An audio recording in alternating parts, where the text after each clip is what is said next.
할렐루야. 우리 옆 사람과 함께 인사 나누겠습니다. 한 주일 동안도 수고 많이 하셨습니다.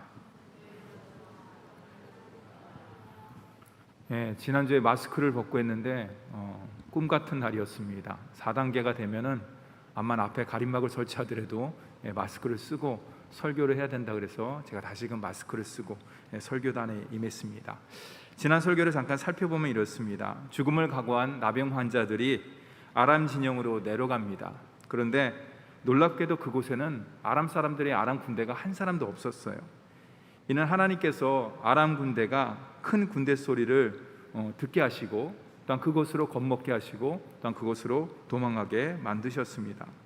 저는 하나님의 기적은 뭡니까? 우리의 상상을 초월하게 역사하는 것을 볼 수가 있는 것이죠. 아람 진영에 있던 나병 환자들이 이제 양심의 가책을 느낍니다. 죽기를 각오 그것에 내려갔는데 거기에 물품도 있고 음식도 있고 먹을 것도 풍성해갖고 실컷 먹었겠죠. 다 바리바리 싸갖고 다녔겠죠. 근데 갑자기 마음 가운데 시간이 지나자 마음에 양심의 가책을 느끼게 됐습니다. 그리고 그들이 서로 이야기합니다. 우리가 이렇게 해서는 아니 되겠도다. 이 말은 무슨 말이냐? 이들은 지금까지 자신을 돌봐주었던 사마리아 사람들에게 뭡니까? 은혜를 빚진 것이죠. 그 은혜를 갚아야 된다는 것이죠. 사마리아인의 고통을 외면할 수 없다는 말과 같은 것입니다. 이들은 비록 몸은 저주받은 병, 나병이죠. 저주받은 병이라고 하지만 그들은 뭡니까? 하나님의 은혜를 아는 사람이라고 할 수가 있는 것이에요. 여러분 생각해 보세요. 그 당시에 이스라엘 사람들이 그 나병 환자 그러면 너는 하나님께 저주받은 병이다. 너는 인간도 아니다 라고 취급을 받았겠지 않았습니까? 근데 이 사람들은 어떻습니까? 사마리아 사람들에게 그 빚진 은혜를 갚는 것이에요. 배은망덕의 모습이 아니라 그 은혜를 갚는 것을 볼 수가 있는 것이죠. 즉 뭐냐? 이들은 몸에는 나병이 들었지만 나병 환자였지만 그들의 영혼은 깨끗하고 순수한 영혼의 소유자인 것을 말씀을 통해서 알 수가 있는 것이죠. 오히려 그 반대로 왕과 장관들과 이스라엘 백성들은 어떻습니까? 하나님 말씀에 뭐 어떻습니까? 불순종하고 그렇죠? 불신앙을 가지고 있고 겉으로 보기에는 그들은 멀쩡해 보이지만 어떻습니까? 그들의 영혼은 나병처럼 병들어 있다는 것을 오늘 하나님 말씀을 통해서 우리가 대조적으로 볼 수가 있는 것이죠. 나병 환자들은 깨끗한 영혼의 소유자뿐만 아니라 그들은 뭡니까? 복음의 열정도 갖고 있는 사람들이었어요. 그들이 또한 말이 있어요. 오늘은 아름다운 소식이 있는 날이다. 우리가 그냥 여기 있는 것이 합당하지 않다. 오늘은 아름다운 소식이 있는 날이기 때문에 이 소식을 저 기근 가운데 있는 아무도 모르는 그 소식을 듣지 못한 사마리아 성 주민들에게 그 소식을 알려야 되겠다. 그들은 복음의 열정을 갖고 있는 사람이라고 할 수 있어요. 그래서 하나님께서는 어떻습니까? 이들을 사용하시는 것이에요. 이들을 사용해서 사마리아 성에 가장 좋은 소식을 전하는 복음의 증인으로 쓰임받게 되는 것을 볼 수가 있는 것이죠. 사랑하는 성도 여러분, 이들의 말과 행동에서 우리의 모습을 되돌아보게 되는 것인데요. 그것은 무엇이냐? 사마리아 사람들은 죽음으로 나아갈 때 이들은 어떻습니까? 생명의 길로 나아갔다는 것이에요. 우리도 마찬가지죠. 예수 그리스도를 믿음으로 말미암아서 하나님의 자녀가 됨으로 말미암아서 죽음에서 사망에서 건진받은 자이지 않습니까? 그 역할과 사명은 무엇이냐? 이 나병 환자들처럼 생명의 길로 나아가는 것이에요. 생명의 길을 여는 것이라고 할 수 있어요. 생명의 길로 인도하는 것이 바로 하나님께서 우리를 허락하신 귀한 사명인 것을 날마다 깨닫고 그 모든 것들을 이루어드리는 저와 여러분이 되기를 간절히 바랍니다. 또한 뭡니까? 절망의 나락에서 죽음의 나락에서 어떻습니까? 이들은 아름다운 소식을 전했어요. 함께 그 소식을 나눴다는 것을 볼 수가 있는 것이죠. 요즘에 많이 어려운 시대 가운데 살고 있지 않습니까? 저와 한 사람 한 사람이 뭡니까? 죽음의 길이 아닌 생명의 길을 열고 또한 그것을 놓는 것뿐만 아니라 뭡니까? 아름다운 복음의 소식을 함께 유통하며 나누는 우리 모두가 되기를 간절히 바랍니다. 이게 지지난 그렇죠? 한 달 전에 수요설교의 내용이라고 할 수 있어요. 오늘 말씀 우리가 읽은 내용은 이제 두 가지의 이야기로 이루어져 있습니다. 하나는 수넴 여인의 이야기고요. 나머지 하나는 하사엘의 이야기라고 할 수가 있습니다. 먼저 1절에서 6절의 말씀에 보면은 이제 수넴 여인의 이야기가 나오는데요. 우리 다 같이 1절 말씀을 함께 읽도록 하겠습니다. 1절 말씀입니다. 시작. 엘리사가 이전에 아들을 다시 살려준 여인에게 이르되 너는 일어나서 내 가족과 함께 거주할 만한 곳으로 가서 거주하라. 여호와께서 기근을 부르셨으니 그대로 이 땅에 7년 동안 임하리라 하니. 수냄 여인은 어디에 나오느냐? 제일 처음에 열왕기하 4장에 나오고 있습니다. 지금 벌써 8장인데요. 4장이 벌써 넘어갔는데 열왕기 4장에 이제 수냄 여인이 등장을 하는데요. 오늘 말씀의 밑줄을 제가 쫙 껐어요. 엘리사가 이전에 아들을 다시 살려준 여인, 이 여인이 누구냐? 바로 수냄 여인이라고 할 수가 있어요. 그녀는 엘리사를 통해서 아들을 얻었습니다.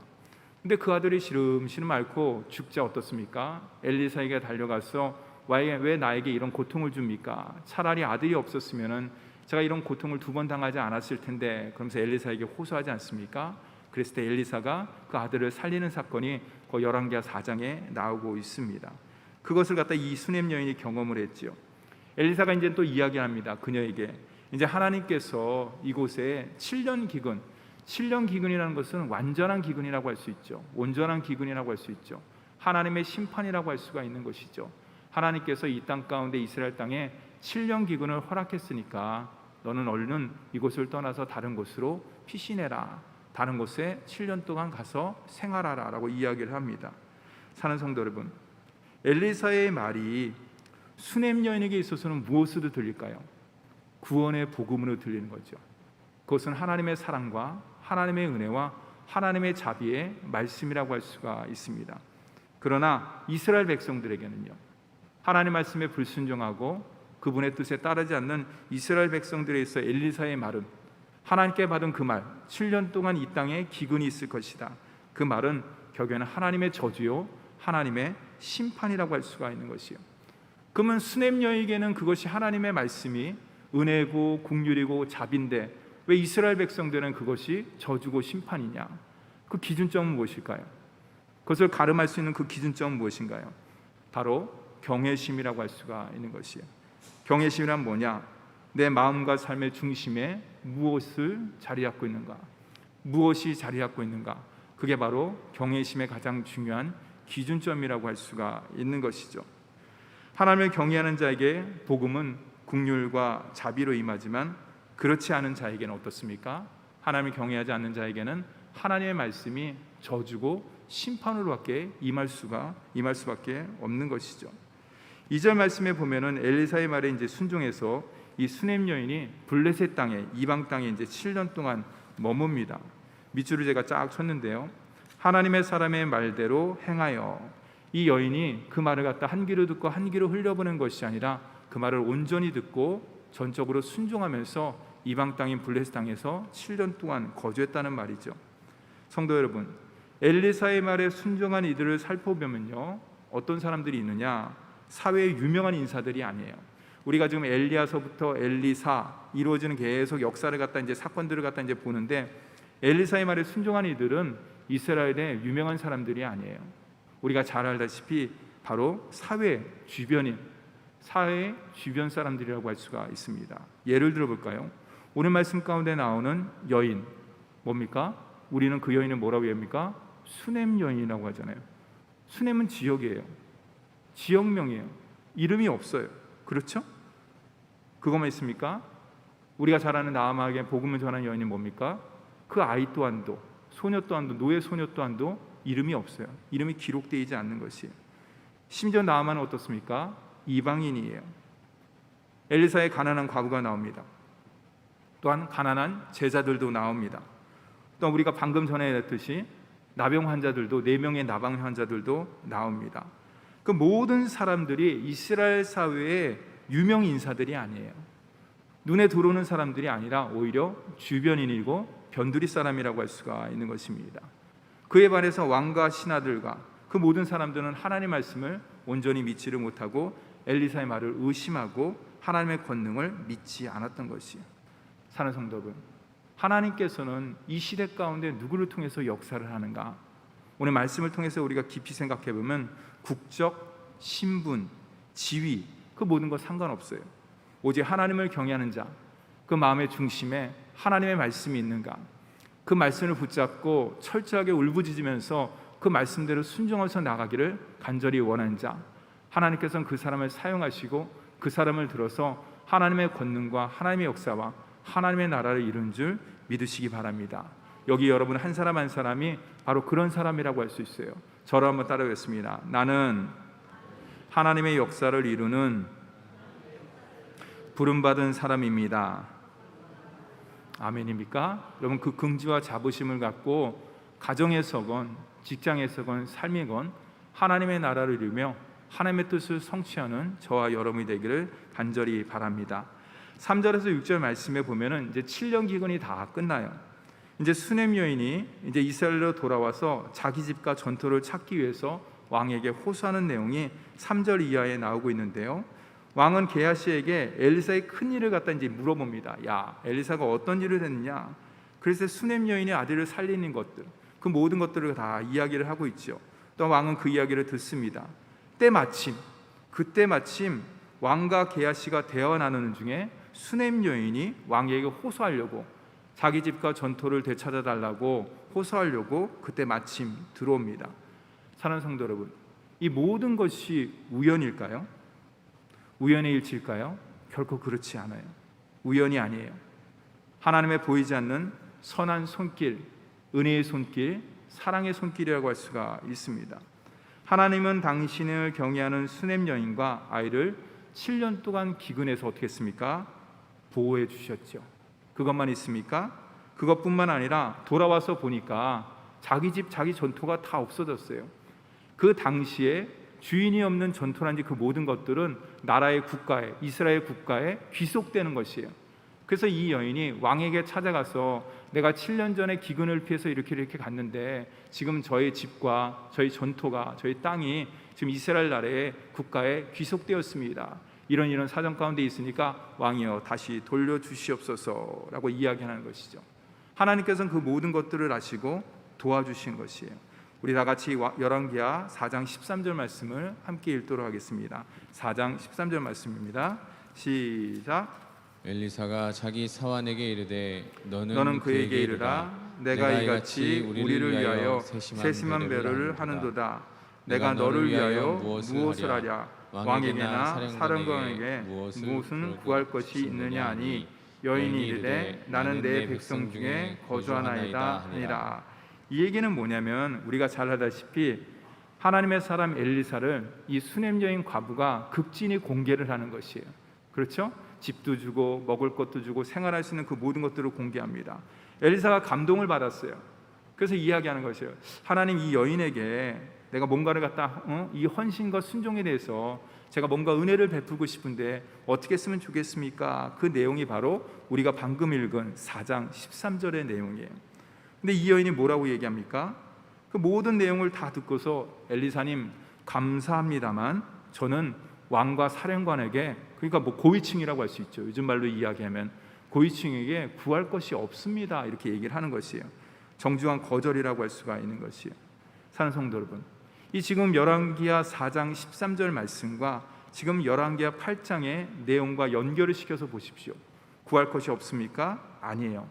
하나님께서는 이 우연 같은 말을 통해서 엘리야가 이야기한 수넴 여인에게 이야기한 7년 전의 이야기를 우리 주님께서는 기억하고 계신 것이에요. 그리고 7년 후에 모든 것을 너가 7년 후는 알지 못한다. 7년 후에 이 땅 가운데 기근이 임하는데 네 집도 그렇고 네 전토도 그렇고 나중에 그것이 나라에 다 갈 거야. 그때 너가 아마 이 말을 생각날 거야. 이때 모든 것들을 갖다 기억할 거야. 사는 성도 여러분, 하나님께서는 수넴 여인을 그 이전서부터 보여주신 것이 아니라 7년 이후에도 있을 일에 대해서 미리 주님께서 준비시켰다는 것을 오늘 말씀을 통해서 우리는 볼 수가 있는 것이요.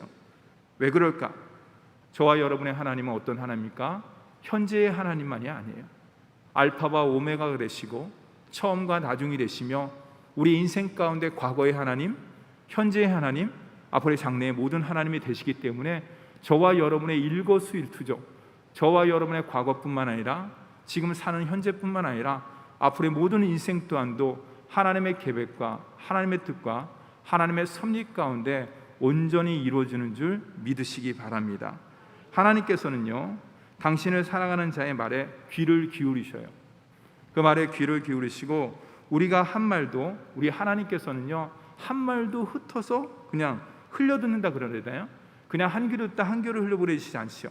어떻습니까? 그 얘기를 다 기억하시다가 우리가 도움이 필요할 때, 우리가 어떤 어려움이 있을 때 우리 주님께서는 그것에 대해서 반드시 응답하시는 주님이시다라는 것을 꼭 기억하시고, 저와 여러분이 기도할 때 그 모든 것들이 다 떨어지지 않고 다 하나님 앞에 상달된다라는 것을 꼭 기억하시고, 우리 입술의 간구를 통해서, 마음의 심령의 간구를 통해서 하나님 앞에 온전히 올려드리는 저와 여러분이 되기를 간절히 바랍니다. 이제 이어서 7절에서 15절 말씀은 하사엘에 대한 내용이에요. 하사엘에 대한 내용은 그렇게 길지는 않습니다. 하사엘 그는 누구인가? 하사엘의 이야기 하려고 그러면 이것 또한도 엘리야까지 거슬러 올라가야 돼요. 엘리야까지 거슬러 올라가는데 하나님께서 엘리야를 부르십니다. 그리고 너 세 가지 일이 있다. 내가 너에게 세 가지를 갖다 명령할 텐데 너 그 일 반드시 행해야 돼. 첫째는 뭐냐? 너 있지 후계자를 세워. 그 후계자가 누굽니까? 바로 엘리사를 세우는 거예요. 그래서 엘리야의 제자인 엘리사를 후계자로 세웁니다. 두 번째 하나님께서 명령한 내용이 뭐냐면 오늘 말씀의 주인공인 하사엘이에요. 지금 아람의 왕이 베나닷인데 베나닷 말고 하사엘에게 기름을 부어라 라는 것이에요. 결국에는 하사엘을 아람의 왕으로 세우라는 것이에요. 그리고 마지막은 뭐냐? 아하시아 대신에 예후를 이스라엘의 왕으로 세워라. 이것이 앞으로 있을 미래에 있을 일이거든요. 하나님께서 엘리야에게 그 세 가지를 갖다 이제 지시를 내린 것이에요. 오늘 말씀에서 아람 베나닷이 병이 들었습니다. 그렇죠? 마치 다메섹에 엘리야가 있다면 하나님의 사람 엘리사가 있다는 이야기를 듣습니다. 그래서 하사엘을 보냅니다. 그의 아주 오른손과 같은 사람이죠. 하사엘을 보내면서 자기의 내 병이 엘리사에게 가서 물어봐라. 내 병이 나을 병이냐 그렇지 않을 병이냐 묻고자 합니다. 이 엘리사가 자신을 찾은 하사엘에게 의미심장한 말을 합니다. 우리 10절을 함께 읽도록 하겠습니다. 10절 말씀입니다. 시작. 엘리사가 이르되 너는 가서 그에게 말하기를 왕이 반드시 나으리라 하라. 그러나 여호와께서 그가 반드시 죽으리라고 내게 알게 하셨느니라 하고. 무슨 말이냐? 베나닷이 죽는다는 것이, 그리고 하사엘이 아람의 왕이 된다는 것이 그 하나님의 신탁의 말씀이라고 할 수가 있는 거지요. 사랑하는 성도 여러분, 이 짧은 역사지만 우리는 이 수넴 여인의 개인적인 역사 그리고 아람의 역사를 통해서 우리가 알 수 있는 것은 무엇이냐? 하나님은 온 인류의 역사의 주관자가 되신다는 것이에요. 근데 온 인류의 역사뿐만 아니라 오늘 저와 여러분의 개인의 삶 또한도 하나님께서 주관하신다는 것이에요. 혹시 여러분들 고통 가운데 있습니까? 힘든 가운데 있습니까? 어려움 가운데 있습니까? 우리 하나님께서 그 모든 것들을 다 알고 계셔요. 근데 중요한 것이 있어요. 그 고통과 어려움과 그 모든 것들을 벗어나는 길은 주님 앞에 나아가는 길밖에 없어요. 주님의 말씀을 붙잡는 길밖에 없는 것입니다. 그래서 날마다 주님의 말씀을 의지하고 주님께 더 가까이 남을 통해서 하나님께서 내 개인의 역사를 펼쳐주는 놀라운 은혜를 맛보는 저와 여러분이 되기를 간절히 바랍니다. 하나님을 경외하는 수넴 여인에게는 뭡니까? 하나님께서 어떤 개인 역사를 펼쳐주셨습니까? 7년 기근에서 구원해 주신 것이에요. 그걸 통해서 수넴 여인은 아까 앞에서 얘기했듯이 하나님께서 생사화복의 주관자뿐만 아니라 내 인생의 모든 것들을 구원해 주시는 구원자가 되시는구나. 여러분, 수넴 여인은 이방 여인입니다. 이방 여인의 10년 가운데 하나님께서 그의 삶을 갖다 주관해 주셔갖고 이 땅 가운데 진정한 구원자는 다른 어떤 우상이 아니라 바로 하나님인 것을 완전하게 확실하게 각인시켜 주신 것이죠. 두 번째는 뭡니까? 아람 왕 베나닷은 잠시 병에서 노임받지만은 결국에는 죽는다. 이게 뭡니까? 생명의 주관자는 누구에게 있다? 하나님께 있다는 것이에요. 그 사람의 암만 권세와 명예와 모든 것들을 누린다고 그래도 그 생명의 주관자는 오직 전능하신 하나님의 손에 있다는 것을 오늘 말씀을 통해서 우리에게 진지하게 말해주고 있는 것입니다. 세 번째는 뭡니까? 영악한 하사엘을 아람의 왕으로 세워 이스라엘을 징계하신다. 이게 뭡니까? 비록 악한 하사엘이지만 하나님께서 그를 통해서 이스라엘의 징계의 도구로 사용하신다는 것이에요. 이걸 통해서 역사의 주관자 또한도 하나님인 것을 분명히 알 수가 있는 것이에요. 사랑하는 성도 여러분, 하나님의 손에 온 역사가 있는 것처럼 우리의 심령, 우리의 삶, 우리의 가정, 우리 교회, 이 민족, 이 모든 것 또한도 누구의 손에 있나? 하나님의 장중에, 하나님의 계획 가운데, 하나님의 섭리 가운데 있는 줄 믿으시기 바랍니다. 그게 믿음이에요. 그게 바로 신앙생활이라고 할 수가 있는 것입니다. 신앙생활은 뜬구름 잡듯이 나아가는 것이 아니라 오늘 하루의 삶을 하나님께서 주관해 주신다. 오늘 하루의 모든 삶 또한도, 지혜 또한도, 능력 또한도, 그 모든 것 또한도 하나님의 계획과 주님의 섭리 가운데 인도함을 받는다. 그럼 내가 해야 될 일은 무엇이냐?